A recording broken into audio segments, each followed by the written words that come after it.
There are, in fact, not 10, but 613 commandments. And those 613 commandments tell you what you can eat. Most Americans are at least vaguely aware of the rules of kashrut: no bacon, no lobsters, no oysters. Bummer, right? But they also tell you what you must do for Passover, what you must do for Yom Kippur, what you must do in the temple once the temple gets rebuilt, because in ancient Israel, most of the cult focused around the temple, right?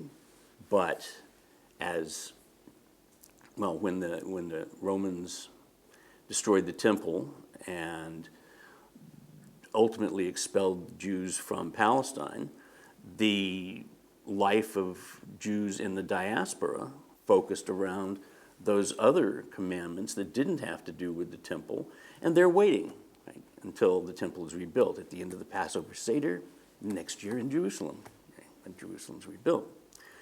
And the way in which you live your life day to day gives content and meaning to the beliefs that you have. Right? It makes a difference that Yahweh said, no working on the Sabbath. And that means that if you're going to take this literally, you've got to decide what counts as work. When does the Sabbath start? When does the Sabbath end?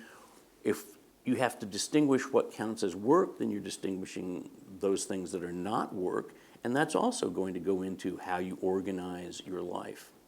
It's also going to go into the way in which you innovate in your life. For example, I have not double-checked this, but it was given to me by someone who I think I can rely on. In his youth, Elvis Presley was a Shabbos goy. What you ask is a Shabbos goy.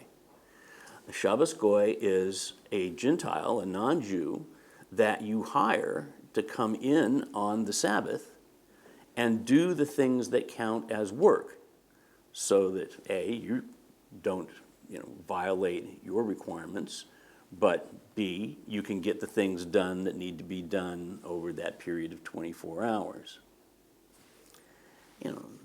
The idea of the Shabbos goy might strike some people as odd. It's always struck me as genius, right? Here you have a set of beliefs, a negative cult, a positive cult, a new world in which you live where,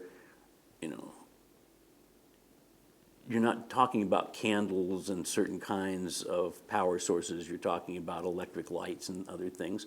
How do you get stuff done? Well, hire the goy to come in and take care of him. He's a nice boy. It's okay.